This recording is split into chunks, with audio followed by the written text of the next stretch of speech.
terbang ni tengah. Allah. Baik isyarat, bijak berbudi. Mana datang ayat ni? Ini daripada okay, terkejut aku. Katalah kapal terbang tu nak terhempas. Dalam pada kapal terbang tu nak terhempas, kita pun tanya, siapa kat dalam kapal terbang ni, dalam kapal terbang ni, penumpang-penumpang ni yang pandai bawa kapal terbang? Tiba-tiba ada 2 orang.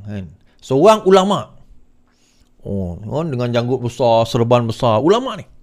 Seorang lagi Cina. Pakai seluar pendek, pakai baju pagoda. Cina tu kata, saya pandai. Dia kata, saya memang ada pengalaman bawa kapal terbang. Kita pun tengok oh tak boleh ni, Cina tak boleh, Cina kafir, tak boleh. Kita kena bagi dekat Melayu ni, Melayu ni, ulama ni.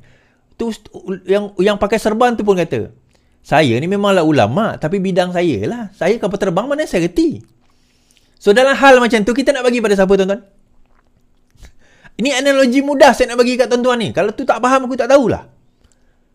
So kita bagilah orang yang boleh bawa kapal terbang tu. Tetapi apa tugas ulama tu tadi, tuan-tuan? Menasihati. Itu tugas ulama. Dan fungsi ulama sepanjang ribuan tahun Islam adalah menasihati umara. Sebab tu kita ada istilah ulama dan umara. Ulama dan pemerintah. Kita ada istilah itu. Apa tugas ulama? Tugas umara adalah mentadbir. Tugas ulama menasihati pemerintah. Tetapi dia ada satu fahaman yang songsang, tahu saya kata. Iaitu pemimpin mesti seorang ulama. Itu salah tu sebenarnya. Pemikiran yang sangat salah. Tak setuju tak apa, tapi itu pemikiran yang sangat salah. Alright? Okay. Semalam ucapan Anwar pula semalam mengatakan bahawa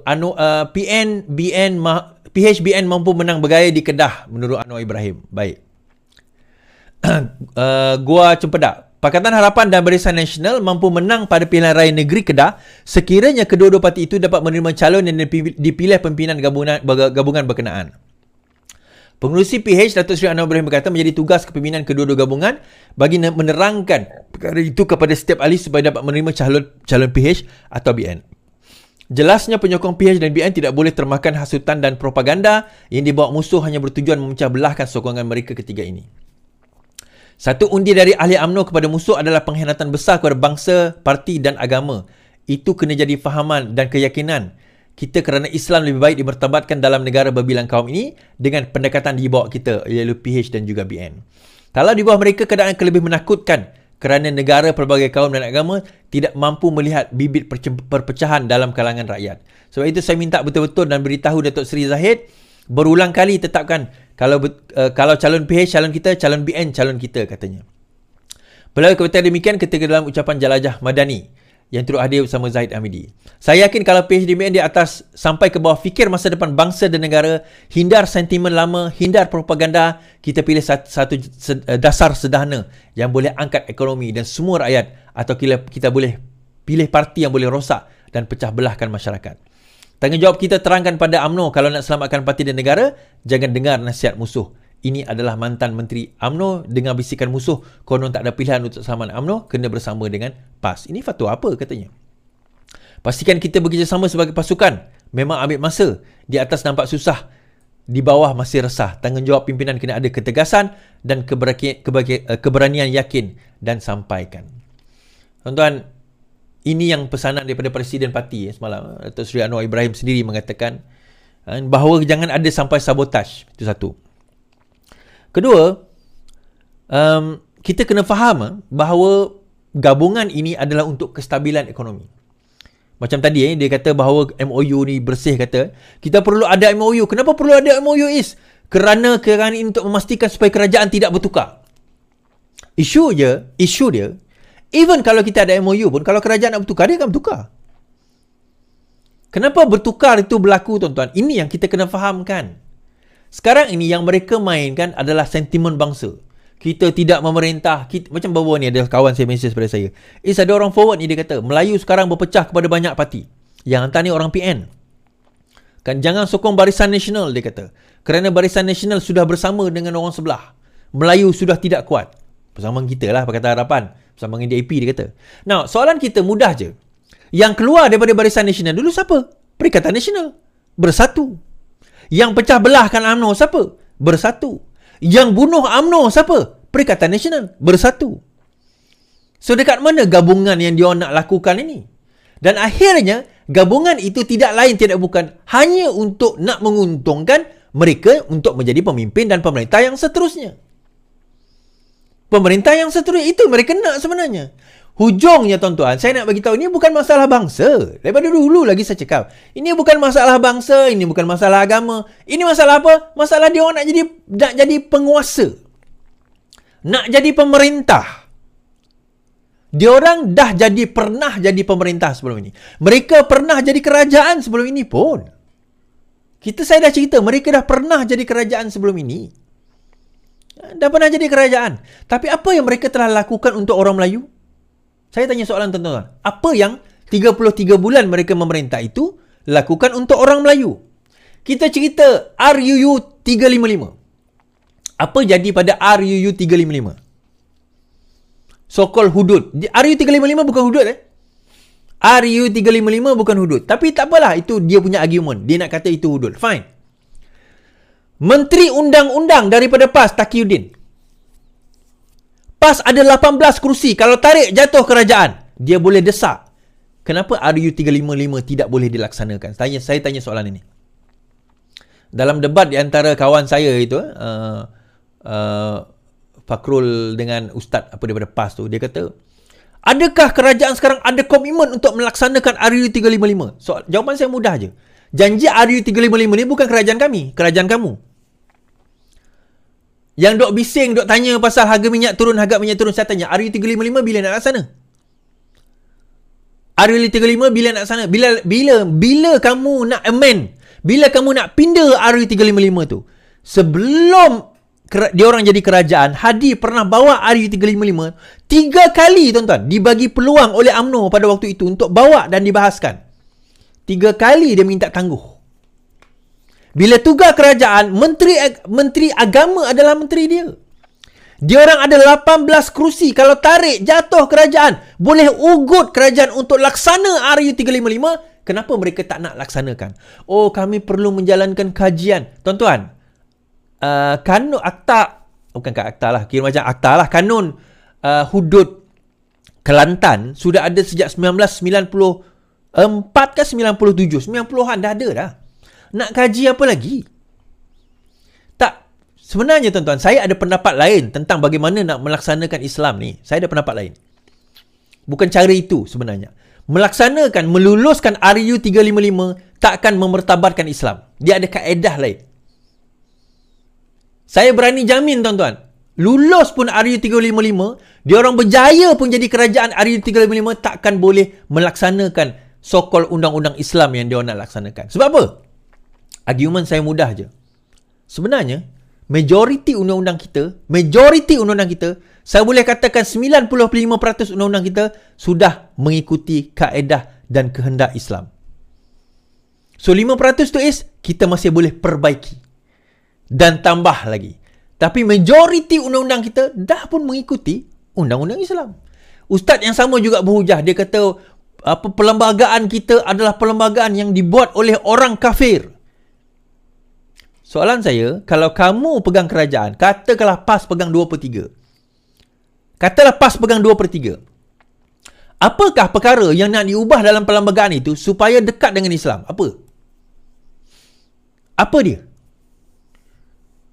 Oh, kita kena tambah perkataan. Kita kena tambah perkataan bahawa perlembagaan kita tidak lebih tinggi daripada Al-Quran dan As-Sunnah. Itu dia kata. Tidak lebih tinggi daripada Al-Quran dan hadis. Tak boleh lebih daripada itu. Tuan-tuan, sejak bila perlembagaan sekarang ini lebih tinggi daripada Al-Quran dan hadis? Itu soalan saya. Sejak bila undang-undang perlembagaan yang ada di dalam negara ini lebih tinggi daripada Al-Quran dan hadis? Saya tanya soalan itu. Adakah yang ada di dalam perlembagaan itu menyalahi Al-Quran dan hadis? Adakah? Saya nak bagi tahu tuan-tuan satu perkara. Tahukah tuan-tuan, negara Malaysia antara negara yang awal memperkenalkan perbankan Islam. Termasuk sukuk yang Felda dapat hari itu. Ada orang tanya, apa beza sukuk dengan bond? Mudahnya, sukuk tu Islamic. Bond tu konvensional, bukan Islamic. Negara kita antara yang mempelopori dan champion dalam perbaikan Islam. Siapa orang yang memulakan? Datuk Seri Anwar Ibrahim, tuan-tuan. Bukan PAS. Tapi Anwar tak pernah letak inilah Islam. Tak pernah. Sebab itu bukan kaedah pentadbiran Islam pun. Itu bukan kaedah Islam. Islam ni, dia ada dua. Benda yang kita boleh berubah dan benda yang boleh tetap. Dan benda yang tetap dalam Islam tak banyak. Tuhan itu satu, sembahyang, puasa, zakat, rukun iman, rukun Islam. Itu yang tetap. Yang berubah ni banyak, tuan-tuan. Terlalu banyak. Bukan berubah, fleksibel kita kata. Perkara yang fleksibel di dalam Islam tu terlalu besar. Sebab itu fiqh. Kalau kita belajar usul fiqh, dia punya usul fiqh terlalu luas. Tetapi yang menyempitkan sebenarnya adalah orang-orang PAS melalui pemahaman politik Syiah mereka. PAS mengamalkan politik Syiah. Itu saya berani cakap. Pemikiran politik PAS adalah pemikiran politik Syiah, pemikiran politik, sebab itu mereka menjadi pemikiran politik takfiri. Takfiri ini mengkafirkan. That is what happening kepada PAS. So mereka dulu berlaku pertemuan besar di antara dua pemikiran, iaitu pemikiran yang macam PAS sekarang dengan pemikiran yang sebaliknya, pemikiran macam saya ni. Yang pemikiran macam saya inilah yang lompat membentuk amanah sekarang, parti amanah. Pemikiran macam saya mengatakan bahawa sebenarnya negara kita ni dah okey daripada segi pentadbiran. Mengikut landasan-landasan syarak cukup. Tapi ada benda yang boleh lagi kita perbaiki. Ada benda yang kita boleh perbaiki lagi. Kita contohnya dalam RU 355 yang dah pun dibaiki oleh Kerajaan Pakatan Harapan di bawah Mujahid sebelum ini, memperkasakan lagi contohnya Mahkamah Syariah. Mempercepatkan proses-proses seperti perceraian. Tidak lagi menggantung ibu-ibu tunggal supaya proses-proses itu terlaksana dengan adil. Itu Pakatan Harapan dah lakukan sebelum ini. Di mana 33 bulan PAS memerintah, tak ada perubahan, tuan-tuan. Saya boleh jamin tak ada perubahan. Kita bawa juga, kalau kita kata pemerintahan Islam itu bukan sekadar Islam ni bukan sekadar hukum dan bukan sekadar hukuman dan juga kesalahan. It's not just about the offense and the offense and the sentence. Bukan setakat hukuman dan juga bukan setakat kesalahan. Islam juga adalah kaedah untuk kita nak mentadbir dengan baik. Soalan saya, settle ke masalah air kat Kelantan? Settle tak masalah air kat Kelantan? Rafizi announce 1.5 bilion saja settle masalah air kat Kelantan, tuan-tuan. 1.5 bilion. Saya nak put into perspektif. Masa PN memerintah, diorang declare 600 bilion. Walaupun 300 bilion tu duit moratorium dan sebagainya, kan? Tak apalah. 300 bilion telah dikeluarkan oleh kerajaan dengan bangga. Takkanlah 1 bilion tak boleh lagi dengan Kelantan untuk selesaikan masalah Kelantan, di mana menteri yang jaga air federal pada waktu itu adalah Tuan Ibrahim Tuan Man yang saya gelakkan tu. Takkan benda itu pun dia orang tak boleh nak settle. Rafizi kata sebenarnya Kelantan perlu hanya lebih kurang 700 juta liter sehari air bersih. Kalau kami buat satu loji rawatan di Kelantan, itu pun dah sebenarnya 900 juta liter sehari.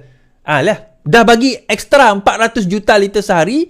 Dah bagi ekstra. Maksudnya, ada ekstra lagi. Daripada 700 jadi 900 juta liter sehari. Boleh dengan 1.5 bilion.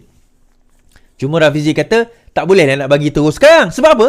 Bila kita bagi, ada pengalaman bagi dulu, dia pergi beli Mercedes. Bila kita bagi, dia tak tolong rakyat. Itu yang berlaku. Kan? Itu yang berlaku. Di Selangor pula, tuan-tuan. Menarik, Azmin kata. Ini saya bawa cerita Azmin pula. Menteri Besar Sementara Selangor Amiruddin diingatkan agar tidak sombong dengan kemenangan yang diperolehi di Parlimen Gombak. Pengerusi Perikatan Nasional Muhammad Azmin berkata kekalahan di parlimen itu kepada Amiruddin tidak bermakna dia akan tewas dalam PR yang akan datang. Saya kalah di Gombak. Amiruddin sahabat saya dengan angkuh dan sebong mengatakan beliau telah menghumban saya di Gombak. Tak apalah, saya redha. Mudah-mudahan ini peluang kepada saya untuk melakukan muhasabah. Tapi saya ingatkan kepada Amiruddin, kalah satu pilihan raya tidak bermakna kita akan kalah pilihan yang akan datang, katanya. Hadir sama timbalan PAS, Azmin menang dengan majoriti 48,000 undi pada PRU ke-14. Bagaimanapun, dia tewas kepada anak didiknya Amiruddin. Sementara itu Azmin juga yang ni okey. Saya nak sebelum dia kata isu pelaburan tu, saya nak cerita yang bab yang tu dulu. Saya itu kata dia nak bertanding kat Kelang ke? Oh, rupanya dia bertanding kat Hulu Kelang. Okeylah. Saya bukan orang Selangor, jadi saya tersilap. Kan, Kelang dan Hulu Kelang, mungkin saya tersilap, tak apa. So dia nak bertanding kat Hulu Kelang. Soalan saya, dia sekarang ni ahli Dewan Undangan Negeri dekat Bukit Antarabangsa. Kenapa takut bertanding dekat Bukit Antarabangsa lagi? Dia nak cerita lah. Sekarang ini kita sudah makin gah. Dia yakin boleh menang PRN ni. Tapi kenapa lari daripada Bukit Antarabangsa pergi Hulu Kelang? Kenapa tak bertanding terus je Bukit Antarabangsa? Apa? Takut? Takut hilang deposit macam Zuraidah hari tu? Kan? Takut hilang deposit macam Zuraidah. Semalam juga Datuk Seri Anwar Ibrahim ada perbincangan dengan Elon Musk. Yang ni yang dimainkan oleh Walaon tuan-tuan. Yang isu dia kata sebenarnya Azmin yang pergi jumpa dulu. Baik, kita baca. Azmin dakwa PM bohong isu pelaburan. Sementara itu, Azmin yang juga ketua penerangan mendakwa PM sebagai berbohong dalam isu dengan pengasas Elon Musk, Tesla Incorporated dan SpaceX Elon Musk. Dakwa Azmin perjanjian dengan Elon Musk terlebih dahulu dibuat sewaktu dia menjadi Menteri Kanan Perdagangan Antarabangsa. Semalam dia umum dia jumpa Elon Musk. Minggu depan dia punya cerita macam Elon Musk nak datang Malaysia dan belajar dengan dia. Tengok-tengok melalui maya saja itu pun 25 minit dan terbukti Elon Musk duk main telefon dia tak peduli pun. Apa kau cakap? Apa kau Anwar cakap? Saya ni yang kononnya pengkhianat dan nak umban saya Anwar Ibrahim. Aku dah ke ibu pejabat Elon Musk di Amerika Syarikat pada tahun lepas. Saya dah berunding dengan SpaceX, pengurusan tertinggi di bawah Elon Musk dan kita telah bincang membawa pelaburan berkualiti kepada Malaysia. Aku lebih awal daripada kau, katanya. Mengulas lanjut, Azmin berkata disebab itu dia telah memuat naik semula hantarannya di media sosial berhubung perkara tersebut. Kata Azmin, ini termasuk pelaburan 25.5 bilion dari Amazon ke Malaysia. Begitu juga dengan pelaburan, tapi Perdana Menteri yang ada sekarang sanggup berbohong dalam parlimen. Dia kata apa? AWS dah telefon saya. Dia kata AWS nak melabur di Malaysia. Ini sekadar setelah kerajaan Madani terbentuk. Mana Amazon tahu Madani ni binatang apa? Tapi dia berbohong, muka dia selamba, tiada perasaan. Saya bukan nak berbohong, saya pergi ke AWS pada Mei tahun lepas dan berbincang dengan mereka. Mereka mau labur 25 bilion, tetapi ketika itu dia sedang mencari negara-negara yang bersesuaian termasuk Malaysia. Saya terpaksa yakinkan datanglah ke Malaysia. Dasar pelaburan kita mesra dan sebagainya, akhirnya disetujui. Kemudian dia tanya, Melaka atau Selangor? Saya kata kau boleh datanglah Selangor. Walaupun Amiruddin menjadi menteri besar, saya tidak mengambil sikap bermusuh dan tetap membawa AWS ke Selangor dengan nilai 25 bilion. Maka AWS bentang pada Julai 2022 dan saya 2022 dan menelitinya setelah dipengerusikan oleh MITI. Bila kita sudah teliti dan pelaburan kerajaan memberi insentif kepada AWS, maka diluluskan Julai 2022. Jelas Azmin, ketika itu kerajaan Madani belum wujud lagi. Apa nak jadi dengan ketua negara ini? Boleh bohong, AWS bohong, Elon Musk bohong, SpaceX bohong. Cukup-cukuplah, kata Azmin. Anwar dilaporkan berkata AWS bakal membuka infrastruktur di Malaysia dengan pelaburan 25.5 bilion sehingga 2037. Baik, saya komen, tuan-tuan. Jawapan saya mudah saja. Sewaktu perjanjian itu ditandatangani, dia kata pada Mei atau Julai 2022. Sebenarnya perbincangan itu sudah berlaku pada 2021. Saya tahu sebab saya follow 2021. Pada masa itu, kenapa mereka mengambil masa yang terlalu lama untuk decide nak melabur di dalam negara kita? Itu pertama. Yang kedua, kalau tuan-tuan ingat, Elon Musk sebenarnya pada waktu itu, ini cerita yang saya dapat lah, memang ada perbincangan dengan Azmin. Memang ada perbincangan dengan Malaysia. Tetapi akhirnya dia melihat kepada Indonesia. Kalau tuan-tuan ingat, Elon Musk pergi ke Indonesia pada waktu itu. Sebelum itu, kalau tak silap saya, sebelum pertukaran kerajaan. Saya kena cek balik.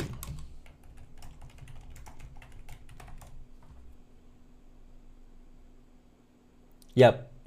28 Disember 2022. Lebih kurang nak tukar kerajaan. Dia dah pergi ke Indonesia. Kerana apa dia pergi ke Indonesia? Dia sudah menyatakan keinginan pelaburan di Indonesia pada waktu itu menunjukkan dia tak berminat sebenarnya dengan Malaysia.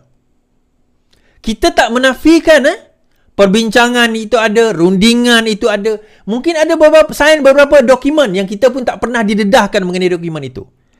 Tetapi persoalan kita, kenapa mereka tak bawa masuk ke dalam negara kita?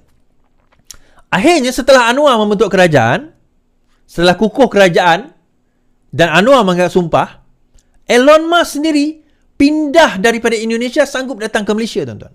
Dan di Indonesia pada waktu itu ada beberapa, sebab saya tengok TikTok dia orang, beberapa content creator dan juga politician di Indonesia kutuk Jokowi. Macam mana Elon Musk boleh lari daripada Indonesia pergi ke Malaysia untuk mengadakan pelaburan di Malaysia instead of Indonesia. Tuan-tuan, kalau kita cerita, sembang, nak sign itu, sign ini, ramai orang sign. The most important thing adalah komitmen dia untuk melaksanakan tugas dan tanggungjawab tersebut. Nak ceritalah tuan-tuan, yang meeting 25 minit tu, itu bukan pertama kali dia orang berbincang.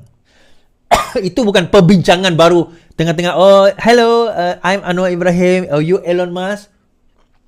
Yang itu formally nak bagi tahu media perbincangan itu dah final. Finalnya itu final, tuan-tuan. Nak seal the deal. Sebab itu ada yang geng-geng PN hari ni tulis kan, takkan Anwar bincang 25 minit tiba-tiba nak beli 30 terus dia punya antena, tak ada feasibility study, tak ada kajian, tak ada itu, tak ada ini. Ini adalah satu tata kelola tak betul. Tuan-tuan, yang itu adalah dipanggil media stunt.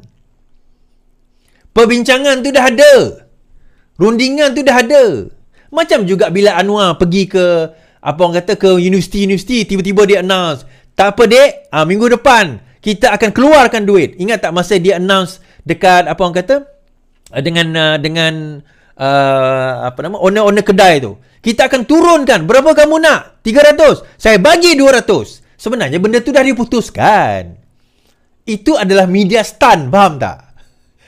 Anwar bukan decide masa tu. Anwar bukanlah bodoh sangat masa tu baru nak decide, saya nak beli 30 lah.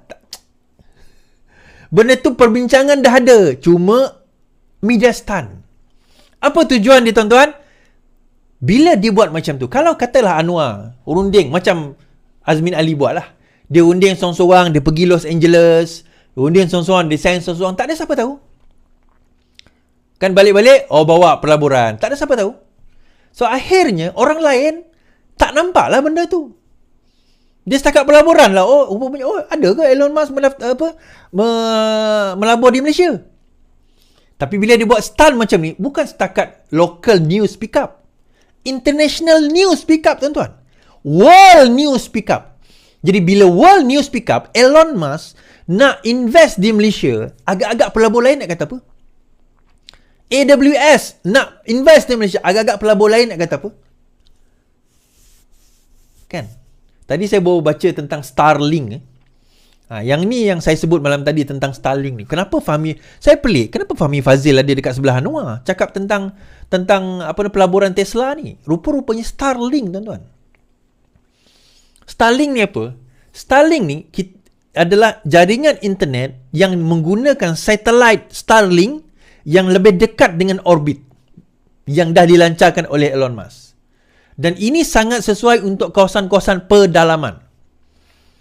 Kan, di kawasan, bayangkan tuan-tuan, bayangkan kalau tuan-tuan berada di kawasan pedalaman, tuan-tuan boleh dapat internet selaju 150-170 Mbps. Sekarang ini, kalau tuan-tuan pakai telefon biasa atau broadband biasa, kalau tak ada Jio, apa orang kata, yang tak ada tower, yang pakai tower tu, tuan-tuan nak dapat 5 pun rasanya susah di kawasan pedalaman. Jangan cerita kawasan bandar, kawasan pedalaman. Dia macamnya bandar tak sesuai. Tadi saya baru meeting dengan budak AMK saya. Dia pelajar UKM. Saya cerita kat dia pasal, dia kata, saya terdengar tak pasal Starlink tu. Dengar bang, dia kata baguslah Starlink tu. Sebab apa? Dia kata, isu dia, kita orang kat universiti ni internet teruk. Internet terlalu slow. Sebab apa? Terlalu ramai sangat rangkaian. Orang menggunakan tu terlalu ramai. Sebab tower ni dia ada limitation tau. Tower ni ada limitation. Ada 4 lagi, tuan-tuan. Kalau boleh bagi 4 lagi. Tower ni ada limitation dia. Berapa ramai boleh pakai at one time. So bila datang Starlink, pun saya baru nampak, loh, itu tujuan Fahmi Fazil kat situ lah. Tuan-tuan tak nampak bagaimana benda itu boleh